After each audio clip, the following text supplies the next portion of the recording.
Good morning, dear students.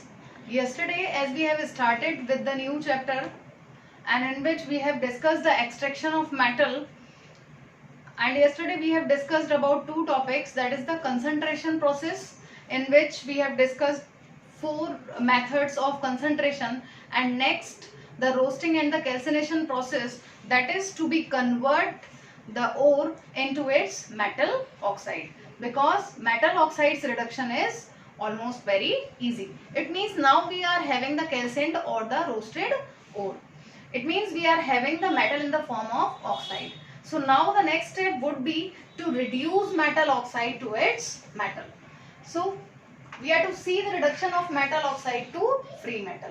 So the reduction of the metal oxide to the free metal or the crude metal by heating is known as the pyrometallurgy. Here we have taken three methods. हम लोगों ने जब chapter पढ़ा था तो 4-5 methods देखे थे, but these 3 methods are the important method by which we can discuss that how to convert the metal oxide to the metal. The first one is the smelting process, self reduction and Goldsmith aluminothermic process. So smelting process में क्या होता है? We are to take the less electropositive metal and that is to be reduced with the help of carbon or carbon monoxide. For example, zinc, tin, lead and iron we can take as reduction of these metal oxide to its metal. So what we have to take, carbon या फिर carbon monoxide से Coke या charcoal से हम क्या कर सकते हैं, इनका रिडक्शन कर सकते हैं. तो if we have taken zinc oxide would be converted into zinc and carbon monoxide. Similarly in case of SnO2 and in case of Fe2O3 with the help of carbon and carbon monoxide, as we are able to see, we would be getting the metal and carbon monoxide or carbon dioxide. जैसे कि हम लोगों ने iron की metallurgy में पढ़ा था that below 1073 Kelvin temperature we can use carbon monoxide as a reducing agent, but above 1073 Kelvin we are to take carbon as a reducing agent. That depends or can be explained with the help of Ellingham diagram जो हम लोग अभी आगे इस video में समझेंगे. So that is the smelting process. Next method क्या होता है, सेल्फ रिडक्शन. सेल्फ रिडक्शन को के केस में क्या है कि हमें एक्सटर्नल किसी भी रिड्यूसिंग एजेंट की जरूरत नहीं होती. प्रोसेस में बनने वाला प्रोडक्ट ही जो है वो सेल्फ रिडक्शन का काम करने लगता है. That we can see in case of Hg, Pb, Cu etcetera. Here I have taken 2 example. Basically it would be there in sulphide ore. अगर आपने मर्क्यूरिक सल्फाइड लिया हुआ है तो in presence of air when it is strongly heated what will happen, it would be converted, some of the part of it would be converted into its oxide and sulfur dioxide would be released, that is further can be used in the formation of H2SO4. so ये HgO क्या करने लगता है, HgS के साथ react करके इसका self reduction करने लगता है and we would be getting mercury by the process as the crude metal. in the similar manner copper की मेटलर्जी हम लोगों ने पढ़ी हुई है, वहां पर भी सेल्फ रिडक्शन प्रोसेस देखा है. कॉपर का सल्फाइड ऑक्सीजन के साथ जब हीट किया जाता है तो कन्वर्ट हो जाता है कॉपर ऑक्साइड सल्फर डाइऑक्साइड में, और ये copper sulphide again copper oxide जो कि इसी प्रोसेस में बना है उसके साथ सेल्फ रिड्यूस होके कॉपर में कन्वर्ट हो जाता है. So that is the next method. The next is Goldschmidt aluminothermic process. इस प्रोसेस में क्या होता है, हमें वो मेटल ऑक्साइड्स लेने होते हैं जिनका के मेल्टिंग पॉइंट हाई है and that is to be taken with aluminium powder, और इन दोनों के मिक्सचर को हम थर्माइट कहते हैं. बेसिकली इस प्रोसेस का यूज कहाँ किया जाता है, रेलवे ट्रैक्स के जो क्रैक्स होते हैं उनको फिल करने में, यानी थर्माइट प्रोसेस में किया जाता है. प्रोसेस को क्या कहते हैं, थर्माइट प्रोसेस कहते हैं. In the process we are to take the concentrated ore, either that would be chromium oxide, iron oxide etc. with aluminium powder in a silica crucible having a hole. अब आपको उसको एक ignition mixture यानी magnesium ribbon और barium peroxide के साथ heat करना होता है. Because it is a highly exothermic reaction तो हीट रिलीज होती है, और जो हमारा मेटल ऑप्ट होता है that would be in the form of molten state. So that is used to be filled the railway cracks, या ट्रैक में जो क्रैक हो जाते हैं उसकी फिलिंग के लिए आप उसको यूज कर सकते हैं या वेल्डिंग प्रोसेस में यूज कर सकते हैं basically. So here the reaction is, suppose I have taken the chromium oxide and aluminium, so aluminium would be converted into its oxide and chromium would be obtained as a crude metal. In the similar manner मैंने hematite ore का example लिया हुआ है. तो hematite ore reacts with aluminium to give alumina and molten Fe. So heat would be released during the process by which the metal would be there in the molten state. Now let's see, ये हमें यहाँ पर oxide से क्या मिल गया, crude metal मिल गया. And now the next step is the refining process. But before that हम लोग ये देखेंगे कि हम कैसे डिसाइड करते हैं कि हमारा कौन सा reducing agent particular metal oxide को रिड्यूस करने के लिए बेस्ट होता है. That is being explained with the help of Ellingham diagram given by H.J.T. Ellingham. Ellingham diagram है क्या basically? That is the graphical representation between del G and temperature. Del G और temperature के बीच में graphical representation बताता है हमारा Ellingham diagram.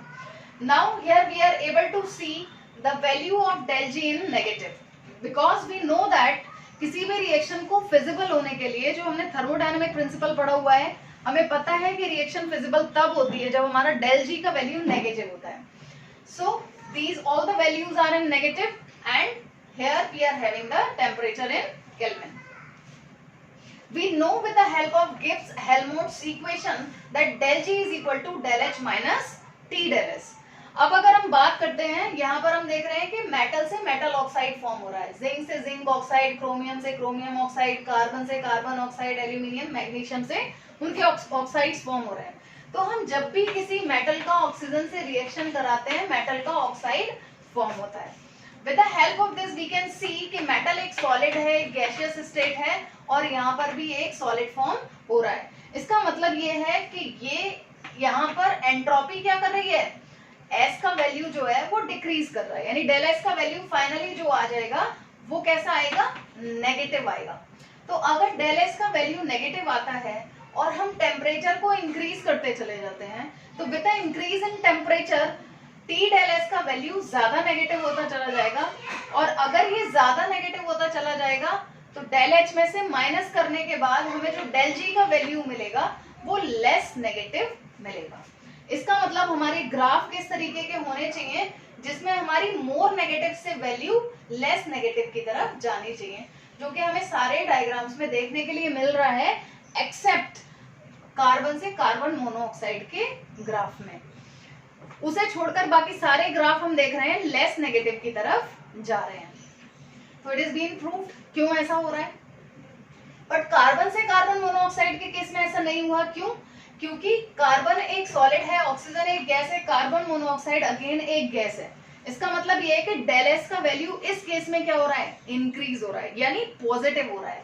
और अगर ये वैल्यू पॉजिटिव होगा तो टी डेल एस का पूरा वैल्यू जो है वो लेस नेगेटिव हो जाएगा और डेल जी का वैल्यू मोर नेगेटिव होना चाहिए. That's why it is so. हमें ग्राफ कैसा दिखाई दे रहा है, डाउनवर्ड आता हुआ दिखाई दे रहा है. Now what we are able to see here in the Ellingham diagram, ये दो पॉइंट्स हमें दिखाई दे रहे हैं, एक तो मैग्नीशियम के ग्राफ में और दूसरा जिंक के ग्राफ में. कि बाकी सब में तो स्ट्रेट लाइन जा रहा है because I have taken some of the part of the graph. बाकी आप पूरा ग्राफ बुक में देख सकते हैं या फिर अपने पुराने नोट्स में जो मैंने आपको समझाया था वीडियो में उसमें देख सकते हैं.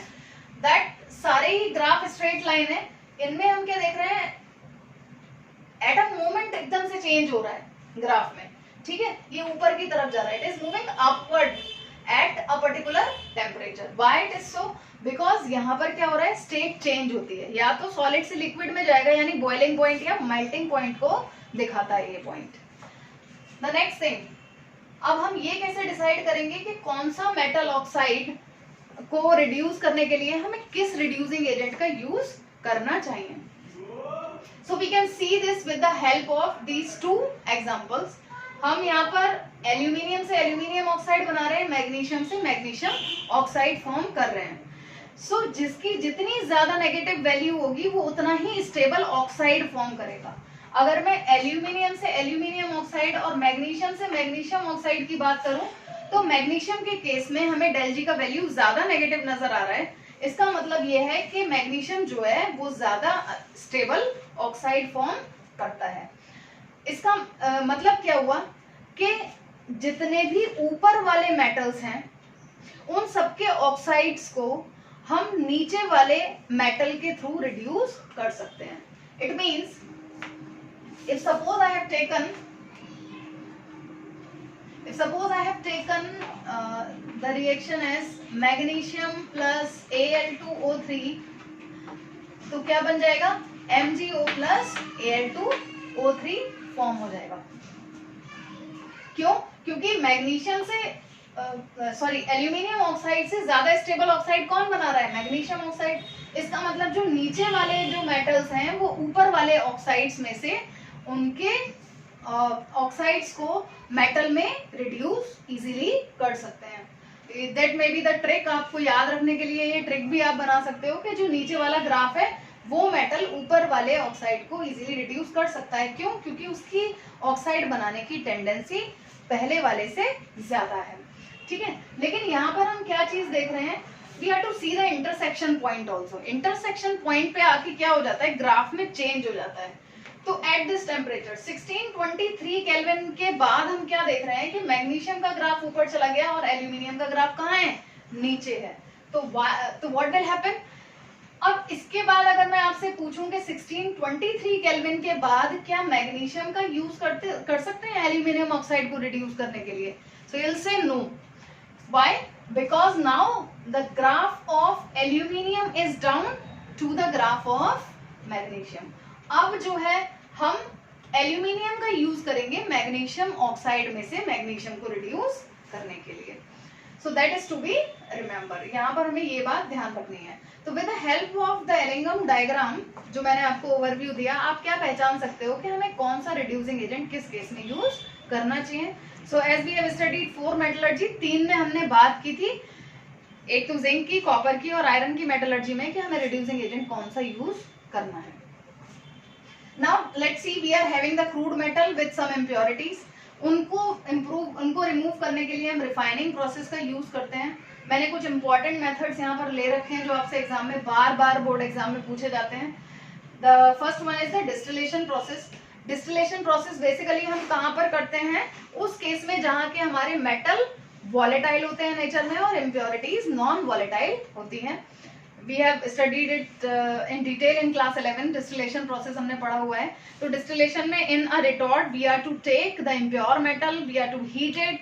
तो जो हमारा metal है क्योंकि volatile है तो it would be converted into vapor and can be condensed and finally can collect in the receiver. Impurities would be leave behind in the retort itself. Next process is the liquation process. Liquation process को हमें ध्यान में रखना है, उस case में use होती है जहां पर मेटल का मेल्टिंग पॉइंट क्या होता है? लो होता है। So what we are to do? We are to heat the impure metal on a sloping hearth. एक स्लोपिंग हर्थ पे इनर्ट एटमॉस्फेयर में हम हीट करते हैं। यहाँ से हमने क्या लिया? Impure metal. और आप इसको जब इनर्ट एटमॉस्फेयर में इस स्लोपिंग हर्थ पर हीट कर रहे हैं तो क्योंकि हमारा मेटल का मेल्टिंग पॉइंट लो है तो it would be melted and get collected here और इम्प्योरिटीज हमारी पीछे ही रह जाएंगी। द नेक्स्ट मेथड एग्जांपल्स में आपका बिस्मथ और टिन आप एग्जांपल में ले सकते हैं। जोन रिफाइनिंग हमारे किस केस में होता है? Just opposite to that we are to remember also. Metal जिनका मेल्टिंग पॉइंट हाई होता है उस केस में हम किसका यूज करते हैं? जोन रिफाइनिंग का यूज करते हैं।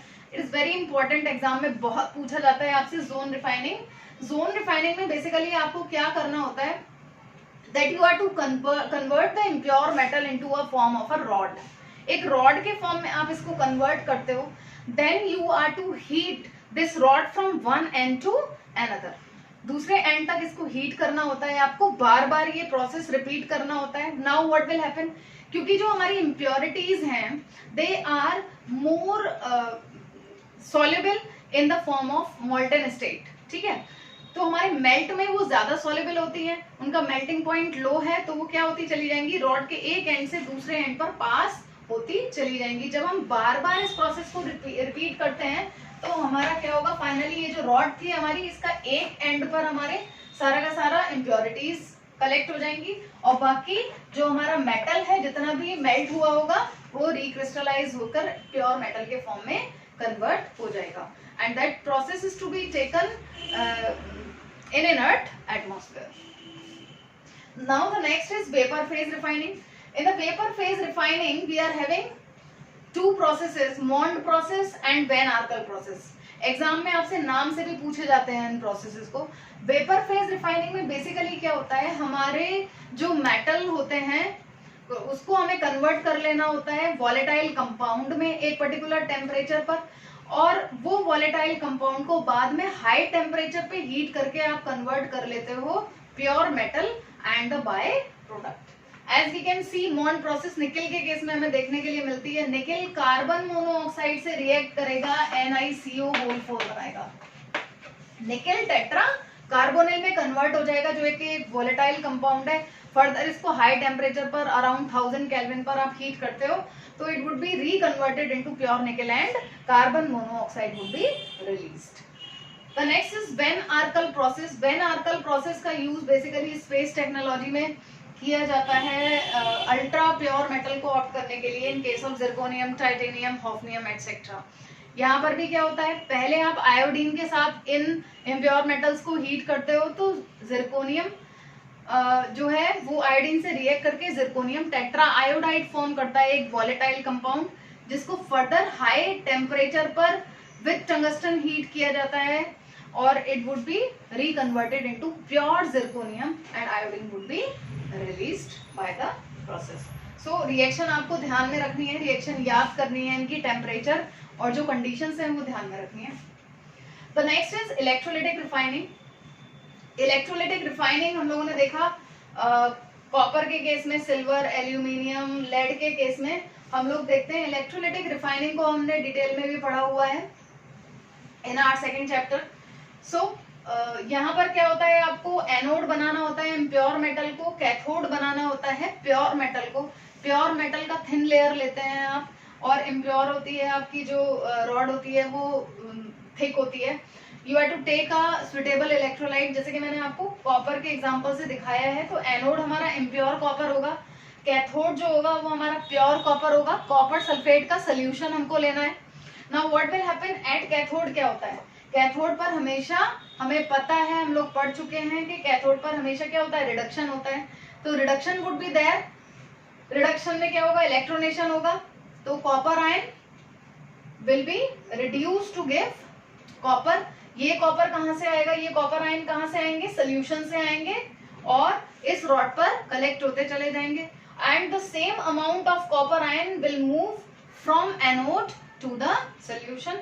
तो एनोड पर हमारा ऑक्सीडेशन होता है तो इसके अंदर जितनी भी इम्प्योर मेटल में कॉपर है वो सारा का सारा धीरे धीरे मूव करता जाएगा सोल्यूशन में यानी इलेक्ट्रोलाइट में, और ये इलेक्ट्रोलाइट से रिड्यूस होकर कहाँ पहुंचते चले जाएंगे, इस रॉड पर इकट्ठा होते चले जाएंगे. तो ये रॉड जो है थिन होती जाएगी, ये रॉड थिक होती चली जाएगी और हमारी जो इम्प्योरिटीज हैं उसमें से जो इम्प्योरिटीज है वो एनोड मड के फॉर्म में, जो लेस इलेक्ट्रोपॉजिटिव इम्प्योरिटीज हैं वो एनोड मड के फॉर्म में यहाँ कलेक्ट हो जाती हैं.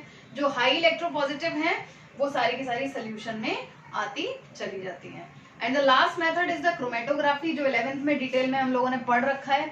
Basically you have been asked the question from these particular refining processes. So you have to prepare the metallurgies also with the help of the general idea of extraction of metal.